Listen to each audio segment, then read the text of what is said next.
Good evening, ladies and gentlemen. My name is Morten Sørensen, and I'm the president of Ren Energioplysning, REO, or directly translated Clean Energy Information. REO is a Danish pro-nuclear organization. We do bi-monthly lectures, webinars about energy with focus on nuclear energy and from time to time or other energy-related topics. Normally we do the lectures in Danish, but today we'll do it in English. And my kids make fun of my heavy Danish accents, but I hope you will bear with me. In a moment, I will give the floor to our presenter, Kalev Kallemets. But before, a few practicalities.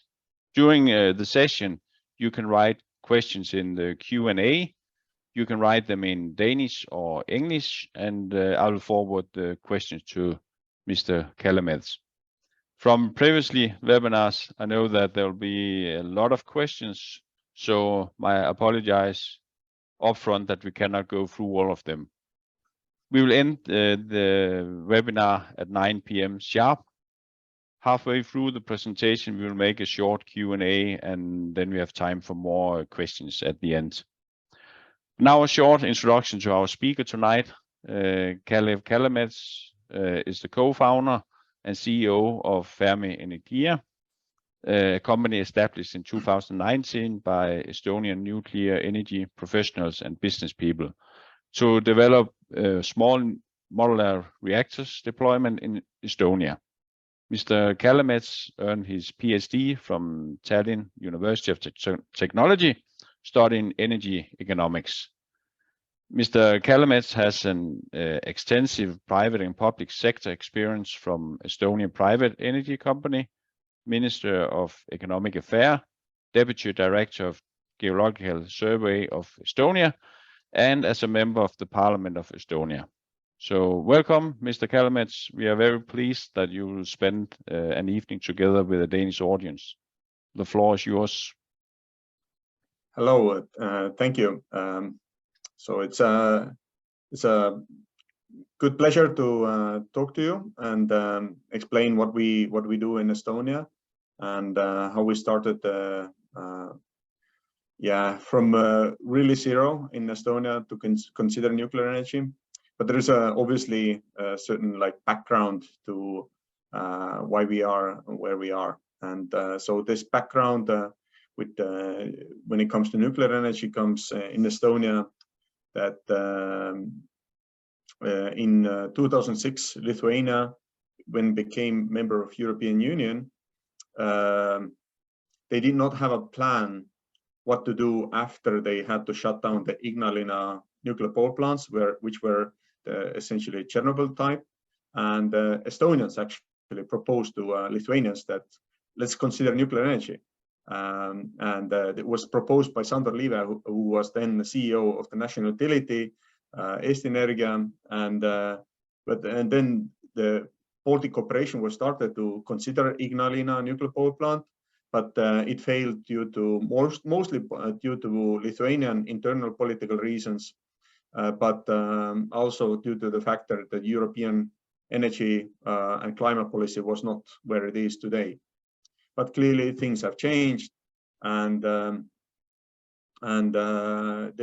positive output from that period when Estonia was involved in this cooperation was that Sandor Liive decided to provide stipends to few students to study in Karolinska Tekniska Högskolan in Stockholm. Nuclear engineering, and they are the co-founders of our company we called Fermi Energia. So I will go to my slides. Agenda, introduction about it, what problem are we solving, the value proposition of fixed term, the long-term fixed price SMR deployment, power generation, our business model, financing criteria for technology selections, and our mission, and then questions. So indeed, Kaspar Kööp, Merja Pukari, Martti Elsov, and Henri Ormus, who mostly have PhDs in nuclear engineering, and Mait Müttel, who was just a physicist, a Ph.D. from CERN project. They are the core of our, let's say, technical competence. But Mait is also a successful startup entrepreneur in IT, and Sandor Liive has, very strong business experience and know-how, and he's personally quite a celebrity in Estonia in business community. Now we have grown to 22 person staff, and we are very pleased to have an Australian nuclear lawyer as our counsel, and we are cooperating very closely with multiple companies, and we have Vattenfall as our shareholder, and actually 1,200 investors on Funderbeam platform. And actually you can, everybody, get onto this Funderbeam platform and become a shareholder in Fermi Energia. Yeah, we definitely do have a problem, and it's called the carbon emissions, and it's a massive problem, and we see that it's actually almost impossible to achieve the 1.5 degree target, and also achieving 1.2 degree warming target is very difficult indeed, because we are actually have last 2 years increased the carbon emissions globally, and the COVID pandemic impact, positive impact as annihilated over 21-22, and it has severe consequences. So this is the latest data on 2022 on latitudes. What are the temperature anomalies? It's really scary. It's really scary, and that especially in our latitude 59 in Estonia, we have severe temperature anomalies. And right now the snow is melting in Estonia. We have a very bad winter. I mean, it's very bad for our nature and agriculture if we do not have snow. The bears are not hibernating, the hedgehogs are not hibernating, and some species that should be getting frozen and essentially also killed by the freezing are not being moderated by that environment and cold. So it's very bad, and coal is death. And so here on the picture we have all the coal power plants in the world, and we have to, it's absolutely must to close every one of them, including the ones in Denmark and in Germany. And unfortunately we have increased power generation from coal in Europe over the last 2 years, and it's unforgivable. And also in Estonia, unfortunately, we are producing a lot of power from not coal, but the lignite. It's called oil shale, and it's not shale oil, what is in United States, but oil shale, which is like brown coal. And this too has increased from 21 to 22, and we are very carbon intense in Estonia in power generation. We're lower in actual production consumption, because we are importing a lot of nuclear power from Finland. And in Lithuania and Latvia, they have low footprint because they are importing also from Sweden, like Denmark is importing nuclear power from Sweden.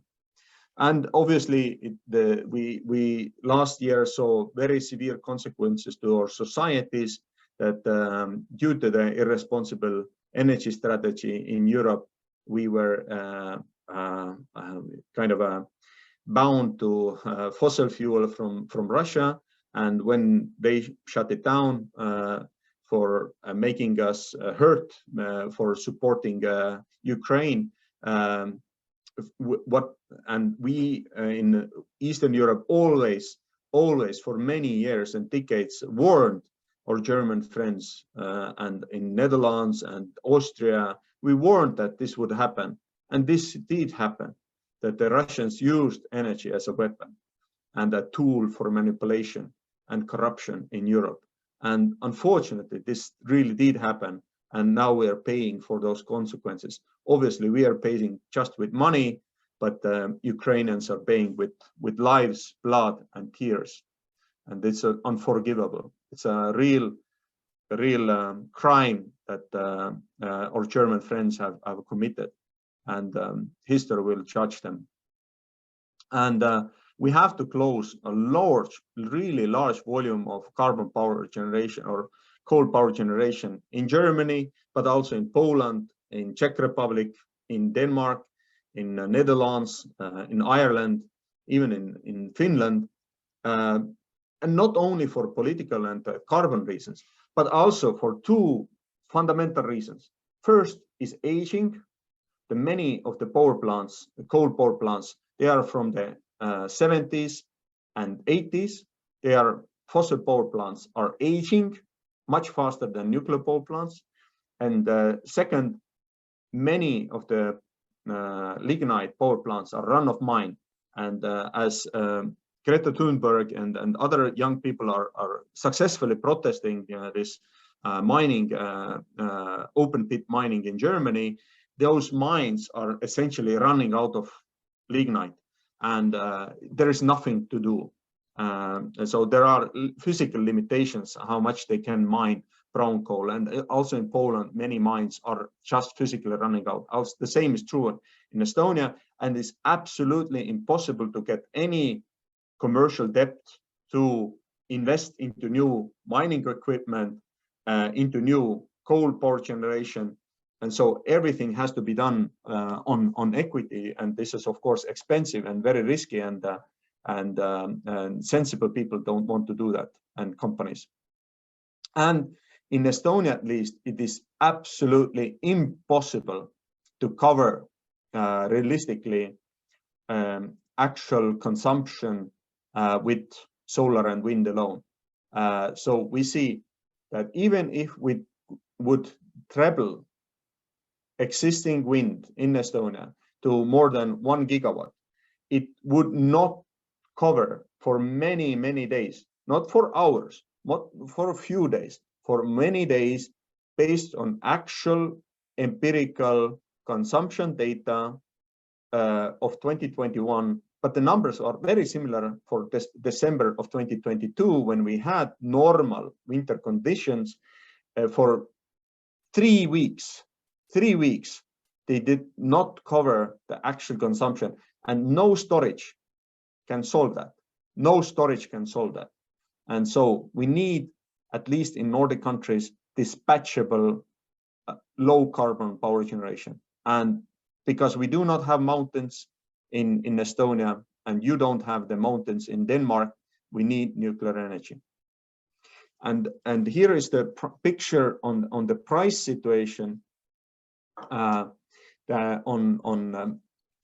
showing what on weekly basis the prices, how they fluctuated, and the price volatility, that renewables plus fossil fuels, gas, which also objectively means also carbon price. So putting volatile renewable, volatile carbon prices, volatile fossil power, putting that together, you have 3 volatile elements which are self-enforcing, and so volatility will increase, fundamentally will increase. But consumers, especially companies that are able to, are forced, are obliged legally, based on their legal requirement to be responsible for their shareholders, must take responsibility for coming years, not only for coming quarter and the 2 quarters, but for coming years. While making any kind of investment decision in industry, they must have price stability, price predictability.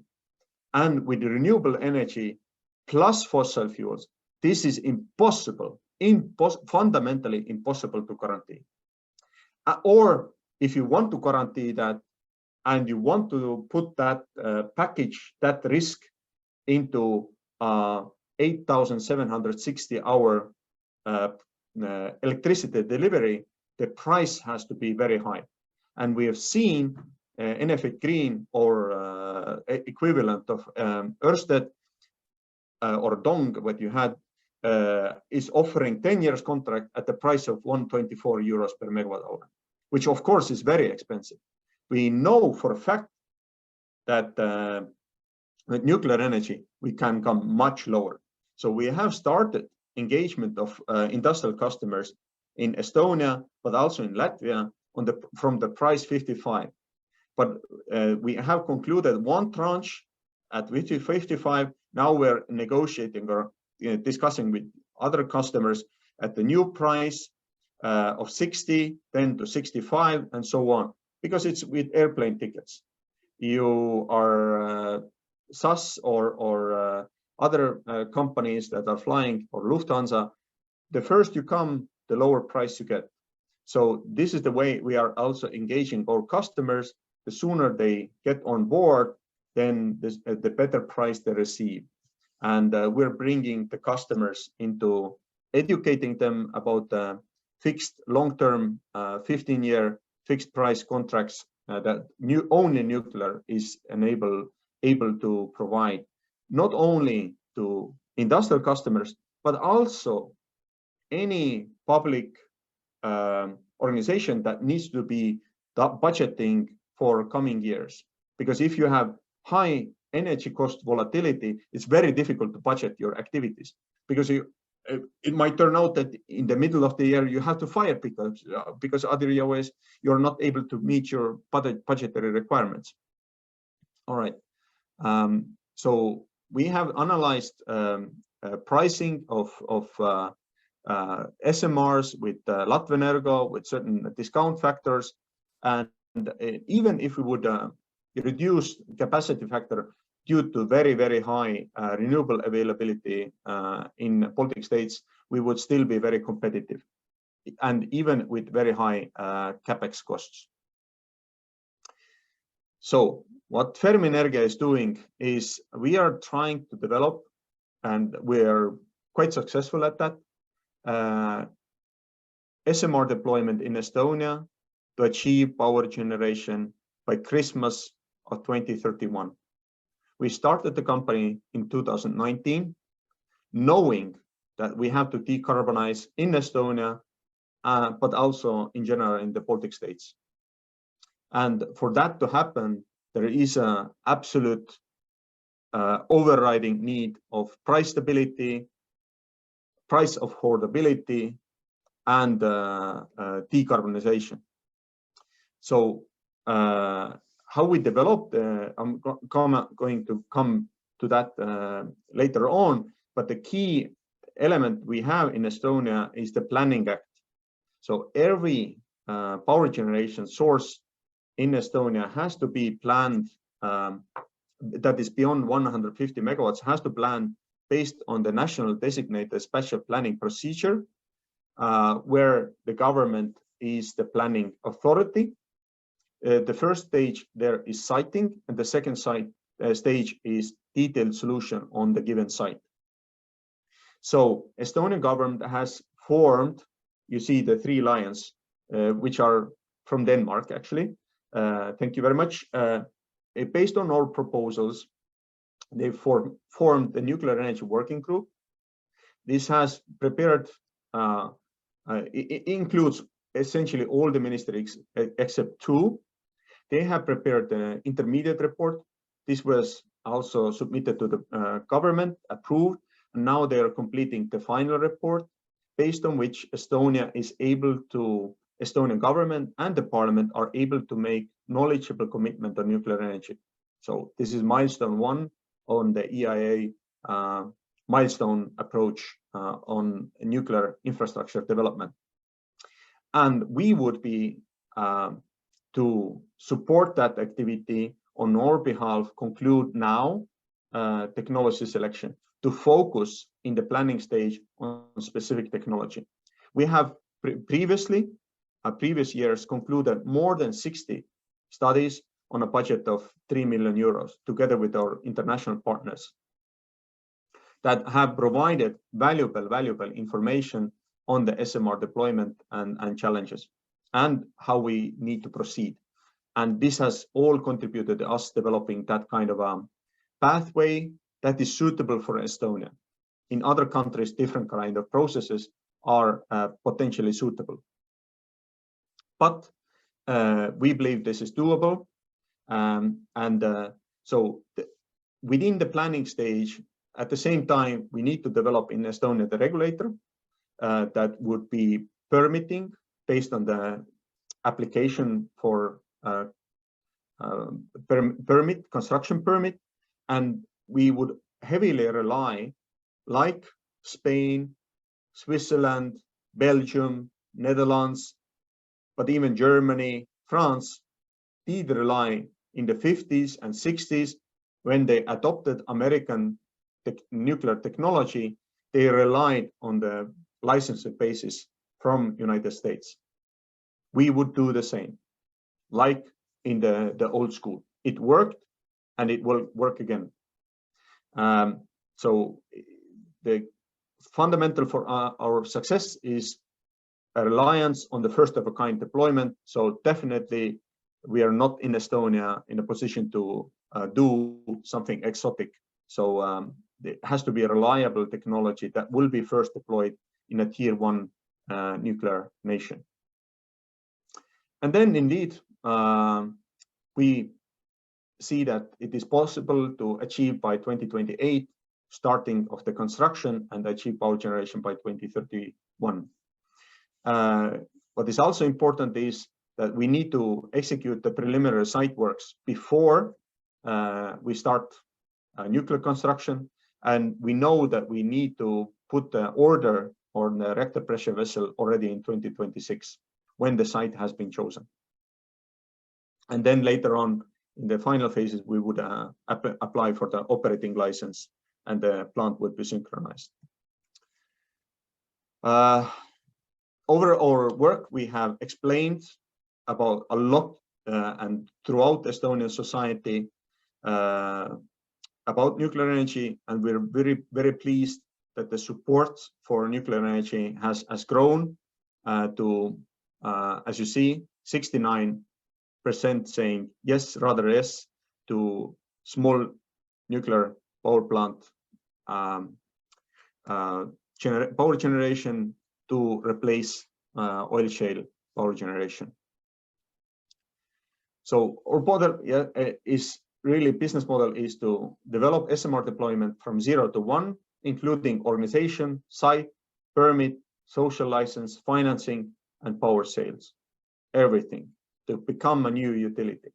And if you ask, has that been done before? The answer is obviously yes.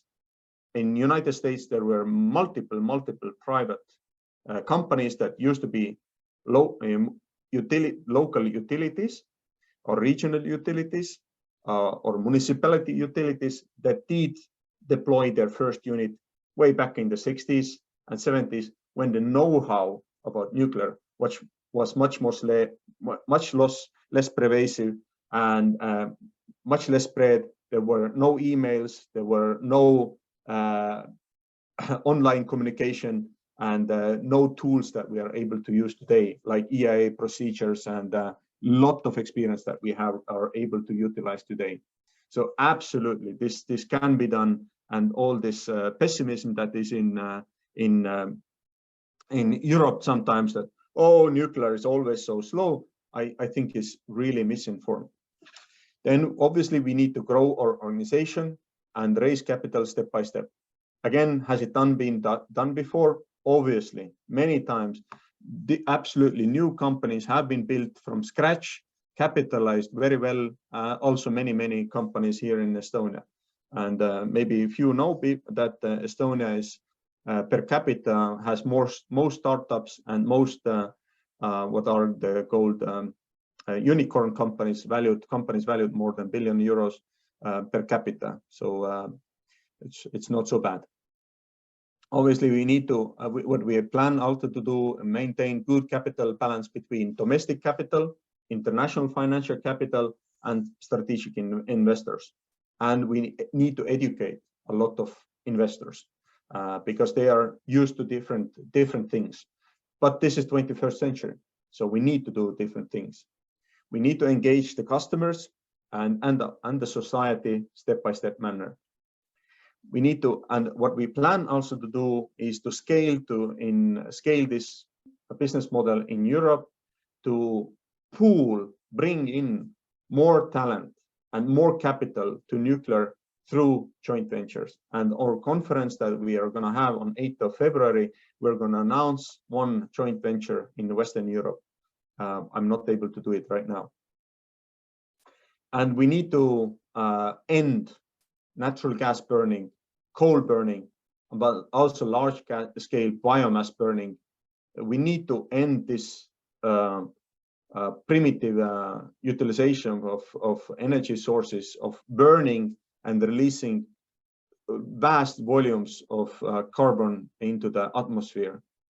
It's absolutely scientifically clear that this is so damaging to the environment, and also what I've said in this Decouple podcast, that it is reliant upon us, the West, the highly educated, highly stable social infrastructure and institutions and best capitalized part of this world to bring into fruition successfully, efficiently, professionally, low carbon energy sources, lower cost, higher quality, higher stability. It can't be expected that Africa or Latin America somehow by some kind of an accident is able to deploy new generation of or being the kind of bringing forth the revolution that is necessary in the energy space. So it's very unlikely. And so if we want to see the change, we need to be part of that. It's of course very hard, but this is what we need to do. So about investability, our premise is that what we have learned in renewable energy generation is that renewable energy projects are valued when you have full maturity of the project. So the site, the organization, the permit, connection to the grid, essentially you're able to execute the financial investment, the final investment decision. The value of that land and the project is 10% of the total capex. We figure it's for 4 units of 1 billion euro SMRs, it's about 400 million euros. Is the 10% of 4 billion. And the value is in the ability to execute, ability to lead and engage the public, ability to inform the decision makers, ability to cooperate with many partners. And every business needs to be also protected. So our founders are vested, they can't go anywhere else. We have key partnerships that we have developed. We have developed trust through performance, execution. Idea doesn't matter anything. Execution, hard work is all that matters in any actual company. So in the beginning, obviously, the probability of our success was very low. So we valued the company fairly low. Actually, the first capital raise was on the capital valuation of the company 2 million euros. So 0.5% of success value estimation. But now in 2026, when we would be having the threshold of the site selected in Estonia, we are already, in our view, beyond 50% probability of eventual success. So the key events are taking place in 2023, 24, when we now this year we are raising also capital. I'm not able to say the valuation of that, but you can check that the valuation of in 2021 was 18 million euros after the capital raise. Now we are higher, and in 2024, when Estonian Parliament would have voted knowledgeable commitment to nuclear energy, obviously that would lead the decision point forward. But and the inputs into that positive decisions are understanding of the value to the society, understanding value in the interest of the customers, and the support of the society, and also ability to demonstrate that we are actually able to execute power generation by 2031, providing that valuable low carbon electricity, low cost, stable price to the society. So we have to demonstrate, provide evidence continuously and on a continuous basis. And we're very happy to do that very openly. And that is also the reason why I'm explaining so openly to you about what we do. So in the technology selection, the key is reliability. This is absolutely key. So I'm not saying that this is the technology that we have selected, but I'm saying this has been the reference design for last years in the most of our studies. We are very happy that. Sorry to interrupt you, Kalev, but yes, but maybe we should.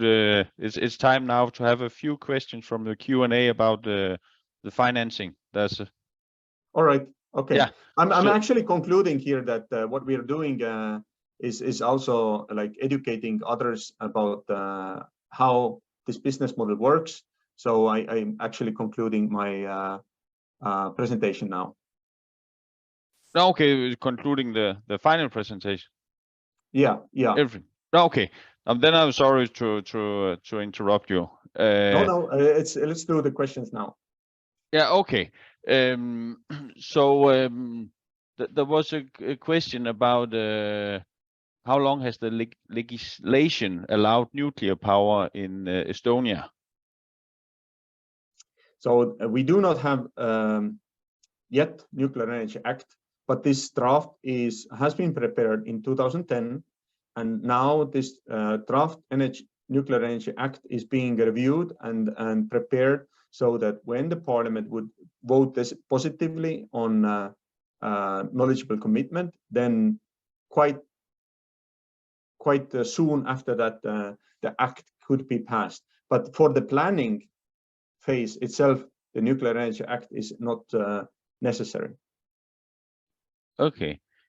And then there's a question, which communication tools / media do you use to inform the population about the SMRs?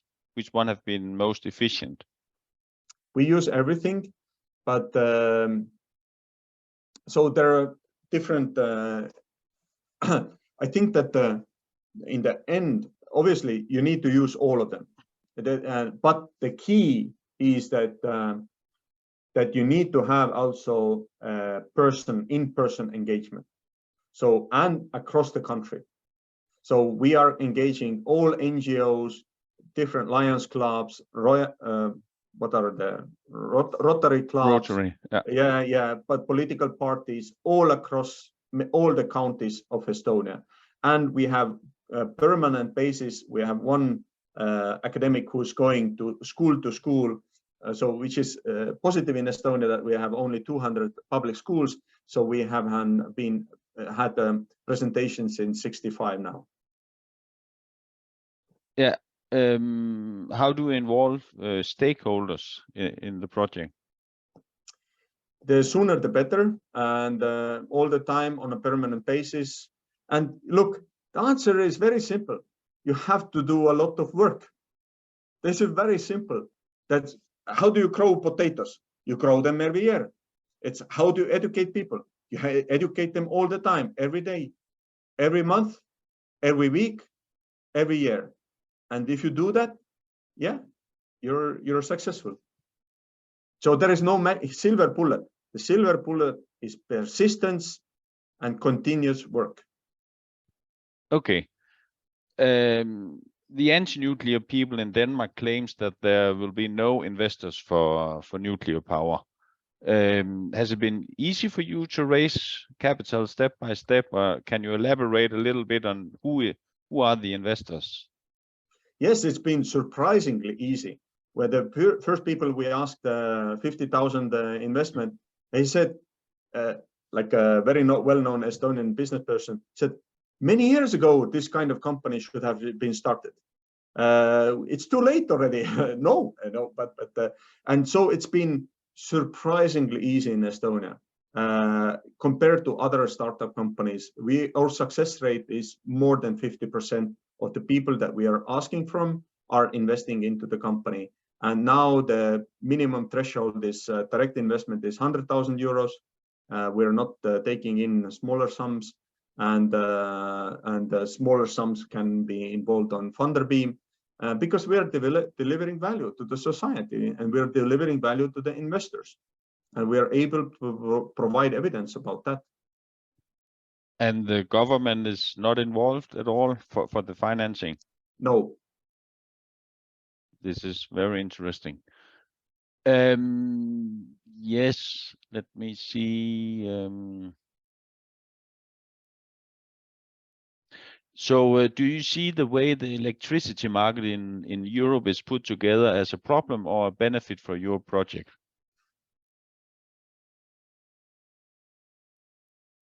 I would not complain for the very reason that, I think there's a big mistake that most nuclear energy companies are doing.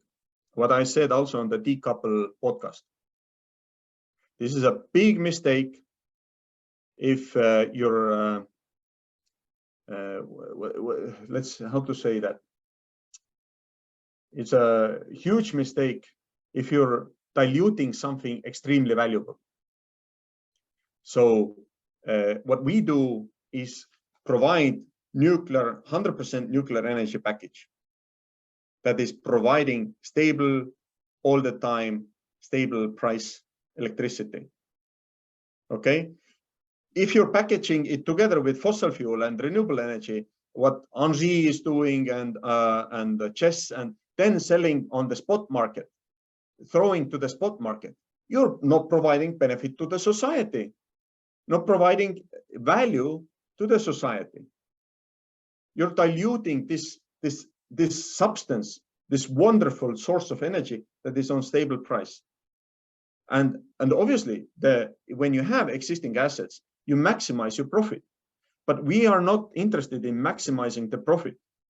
We are actually interested in de-risking the project, having customers coming on board, and providing benefit sharing with the customers, so that we would maximize the amount of electricity we are able to secure with the long-term PPAs. So I'm not complaining about the market design, because it is substantially how to say, taxing or if we will have and we have already negative pricing on the market. This is a huge problem for renewables going forward, because this problem is going to increase and increase and increase. But for the most of the hours that the renewable is not able to provide electricity, the prices are high, which is wonderful for us. And so you need to package your nuclear energy, not together with this bad energy, the renewable energy or intermittent energy, but you need to have the good chocolate, not ersatz of chocolate. You know, I don't know whether it's understandable. But is that possible now, or do the electricity market need to be modified? No, I think that every business that comes to the market can package their own product and sell their own product. So if there would be a nuclear energy company in Denmark, 100% nuclear energy company, it would sell 100% nuclear energy. It could potentially even buy from Vattenfall and sell only nuclear energy in Denmark. And I think it would be a good proposition. And I'm surprised that people have not done that. Yeah, we're trying to do that already before. So we are planning in Estonia to start selling nuclear energy before we start generating our own nuclear energy. Yeah, I'm not an expert in the electricity market, but I think the question is rise because, you know, today at least private households, they buy the electricity kind of in the spot market. So the price for private householding follow the spot market. But in your situation, it will be a flat rate for electricity. Absolutely. Yes, absolutely. Yeah. And you think that will be possible in yes, in the it is possible if you have a reliable, low carbon that doesn't depend on the CO2 price, low carbon, plannable, dependable, dispatchable power generation source. And this is only nuclear. Yeah, yes. Because even hydro is you are not able to predict whether in Norway there's a lot of rain or there is a drought or something like that. You're not able to predict. Yeah, no doubt that the nuclear is the technology that is needed. It was more that does it actually fit into this electricity fits. spot market? I think this has been the stupidity of the power selling companies that have not realized the value of nuclear energy. They're not able to educate the customers, and also package it. They sold only spot, and then they've been I think there is an intellectual failure. Yeah. Could you expand a little bit on the expanding in Europe through joint ventures? Is it similar to the SMR partnership in Poland? Does heavy industry take part of it? Yes, certainly.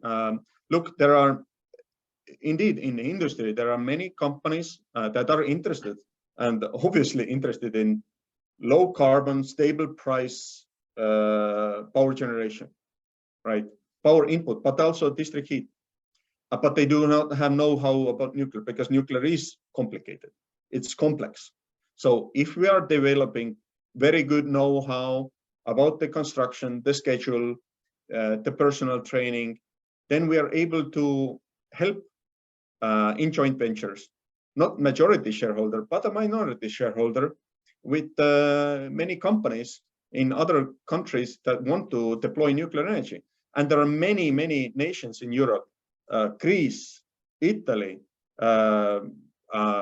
Portugal, that are, that potentially have some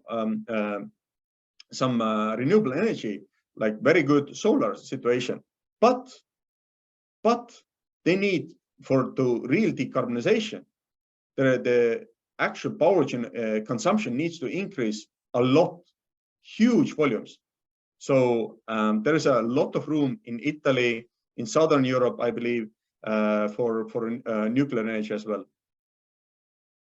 Then we have a few more nuclear technical questions, and I'm sorry I interrupted you while you were showing the nice SMR. So maybe we let me read aloud a few of the questions, and then maybe you can show the slide again and answer the question. So there's a few questions about where do you plan to acquire the fuel from, and then there's an question here: which other SMR technologies are you considering right now apart from Hitachi, NuScale, and Rolls-Royce? Do you know about the Danish Seaborg and Atomics? Of course, I know Seaborg very well, and I wish Troels every success what he does, and also Copenhagen Atomics. They sent an email just yesterday. Look, we are focused on providing benefit to my society, to my people, and we need significant volume of power reliably. That is the overriding need. That is the overriding what our investors want, my society want, and we are going to deliver that. And we need to focus on grid scale light water reactors that are not exotic and what regulators, academia, and utilities really know. In the future, yes, definitely we would like. We're very interested in innovative nuclear energy for district heating and industrial steam. But right now, for coming few years, our absolute focus has to be what the society investors and the consumers need, and we are able reliably to do. What was the second question?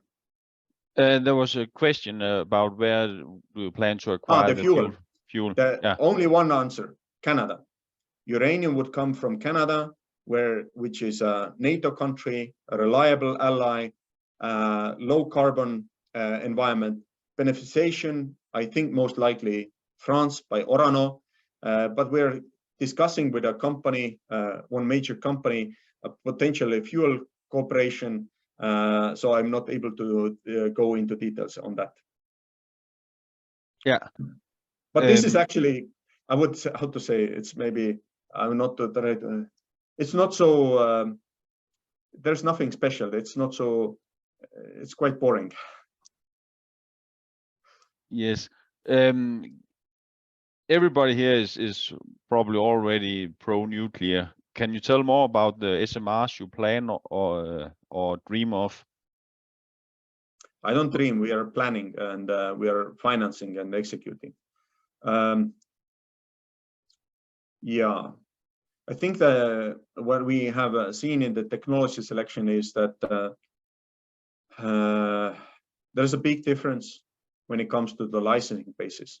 So I'm not particularly fond of NRC in United States. I think it's a very problematic environment in United States that they've developed in nuclear regulation.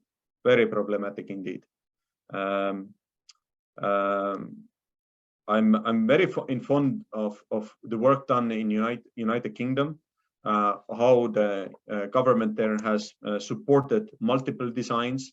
But United Kingdom has this habit, or British friends, of doing historical mistakes. I mean, obviously the referenda they did on Brexit was a huge mistake that they're going to regret and are regretting already now. And in this, the prime minister thing that they had, I mean, it's not been so good. And one historical big mistake was selling the nuclear only utility to a French utility, and so now they're stuck with the French design, and there is very challenging to deploy other technologies in that are not liked by EDF. So what is very important is to see the whole deployment of the first of a kind reactor in its holistic as a holistic exercise, because there are so many elements that need to go right. It's like almost going to the orbit or flying to the moon. So right now you have offers from Hitachi, NuScale, and Rolls-Royce. Is that correct? Hitachi is correct, yes. Yeah. Which criteria do you use when you select? We last week we had very thorough workshops with our staff and advisors, and 3 criteria were technology maturity, schedule, and commercial terms. And we're gonna officially conclude the selection on Friday. We'll have a final workshop, and then yeah, make it public on the conference. Okay. Then yeah, you probably already had answered this question, but let's repeat it because it's so astonishing. Will Estonia help subsidize SMR in any way via tax credits, certificates, market, etc.? No. The short answer, no. Yes. Yeah, in Finland, there has also not been subsidy. You have to understand the fundamentals, and it really it's a really important to understand the fundamental physics, first principles. Your wind cannot blow more than it is blowing. Sun cannot shine more in 2 years. So, and you have to decarbonize the whole of Europe. The coal has to be shut down. The gas has to shut down by 2040. There is no way we are achieving the carbon emission targets without that. This means that the huge volume huge volume of new energy needs to be produced. And if you understand that, if you study that on PhD level, if you do those numbers, then you understand them, and then you believe them, and then you're able to, yeah, make decisions based on that. Yeah. In what scenario could a company like Fermi Energia deploy nuclear in Denmark? And could it be economically sound in a country with a lot of wind energy? Yes.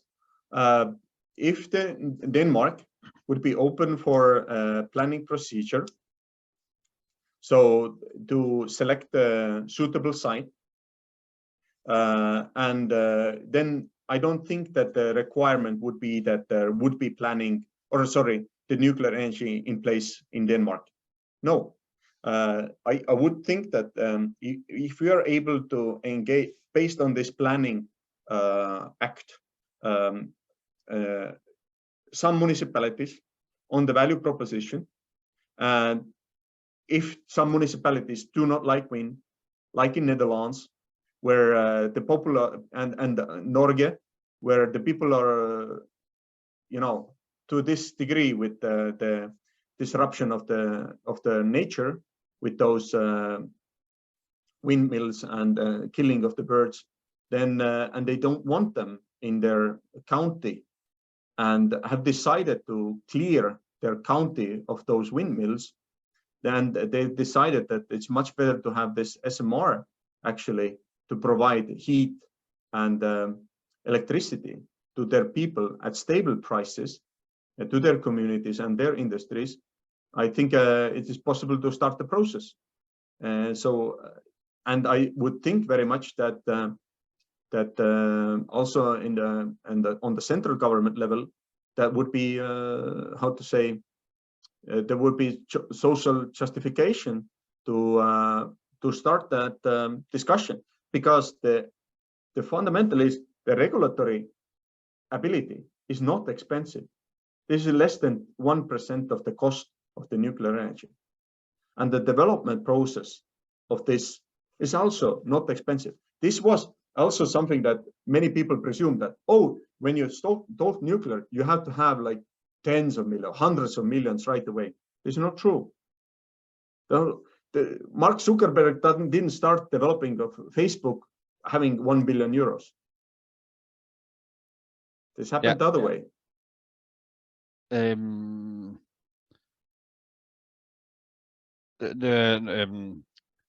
Denmark, there has been a lot of people against nuclear, and part of it is probably caused by our huge wind power industry in Denmark. And the gas industry as well. Yeah, but the government had decided to close down the gas industry. Very good. In 2015, but let's see now with the energy prices. 2050. Come on. I can't remember if it's 2050 or, but at least they will not drill anymore. Yeah, but do you have had anything similar in Estonia with some huge industry, some yes, we have our own, like you had the dong, we have our own dong here called Ph.D. Energia. That is the oil shale company. And obviously they are protecting their business, but they are so carbon intense, and we are so honest people that we really will close down oil shale power plants. I mean, you call emergency and you continue with the coal plants. I mean, it's not honest. So there should be like a serious shutdown of the coal power plants, and then second stage, the large scale biomass of everything that is importing biomass. Then you will realize what the energy reality is. Yeah. Yes, let us take a few questions more. Can you tell us about the difference of the three SMRs you will have to choose between? Yes, it's the one is like 300 megawatts, the other is 400, others are 460, 470 megawatts. The two others are the larger ones are pressurized water systems. The boiling water reactor, Beaver X300 is a boiling water reactor, and the main workhorse in Sverige and Finland is the boiling water reactor, and it's been very reliable in especially Olkiluoto 1 and 2, which are the same type almost as the Barsebäck 1 and 2 that you forced to close down, unfortunately, many years ago. And they've been world best power plants, period. I mean, if you look at the EIA database, the 93.7% load factor over 45 years. This is unbelievable. There's no power plant in the world, coal, gas, hydro, that is close to that. So this is empirical evidence.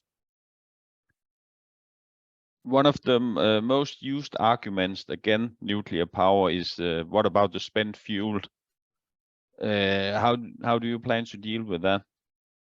Yes, so we have certain heritage in Estonia from oil shale, and Estonian oil shale is very mineral heavy. So it has 50% ash content or mineral content, lime, and so we have very substantial 2 by 3 kilometer ash deposits or mountains that are 50 to 100 meters high. So never in 10,000 or 100,000 years is anyone going to live on top of those ash deposits or take aquifer water under or close to those ash deposits, because they have spoiled the aquifers, they have poisoned the water there.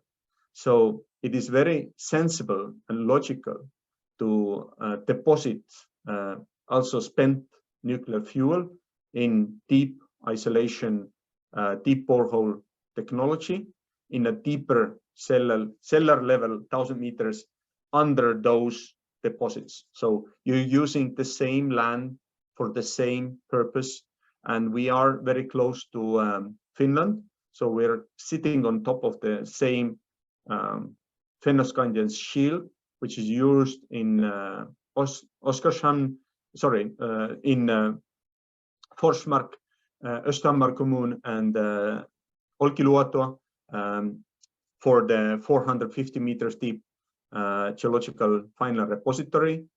But in Estonian case, we would have a definitely much lower volume. So the deep isolation and deep borehole solution is suitable and much lower cost and much less invasive technology, and let's say 21st century technology to address that issue, which actually has never been a real issue technically in the world. And no, there is no evidence whatsoever of commercial power generation, spent fuel, or the solid fuel, solid waste or low-level waste being of any environmental significant human or environmental or human impact.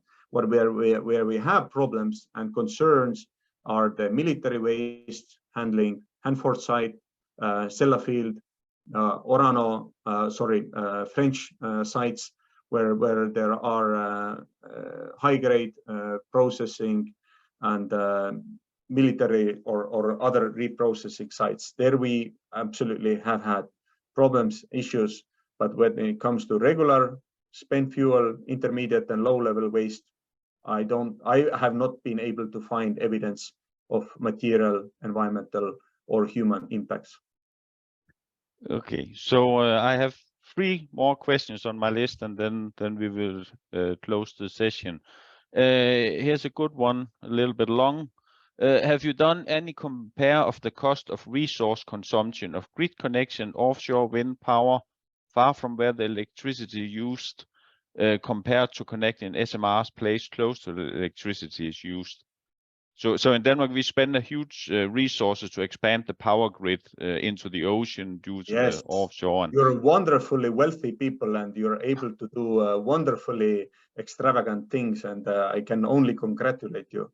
But we are a little bit less well off, so we are not able to purchase so much copper and the other products to build out hundreds of kilometers of grid. So in Estonia, indeed, we have the grid connection in one side. The cost we have calculated for 600 megawatt connection is around 11 million euros. We know for a fact that the cost estimate for offshore connection is in tune of 300 million euros for copper and cabling and transmission systems and concrete that is necessary to build out. So yeah, the cost difference is quite substantial. Yeah. Would it be easy to replace old reactors or closed reactors with new SMR? Yes, 100%. Also, the coal infrastructure where the grid build out and the cooling build out is already there, but also population that people that have been already operating turbines, pumps, valves, done mechanical, electrical, ventilation, water cleaning, and chemistry services. They are essential workforce also for the nuclear industry. And I mean, look, this is how in United States they were able to scale from coal industry to nuclear industry, and the same happened in France. So it has been done, nothing new. Okay, and the final question here. So in Denmark, the newest renewable fix is gas from biomass. Do you hear such arguments when you challenge the renewable as impossible? I mean,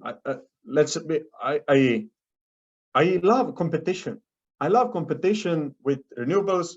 This is what has to happen in a normal market economy, that there are multiple companies, multiple technologies that are competing and offering their services to the society. So biogas, I think, is quite a wonderful resource for transportation. It's much more valuable in transportation than it is in power generation, where you have lower efficiencies and the qualities that the biogas can potentially provide is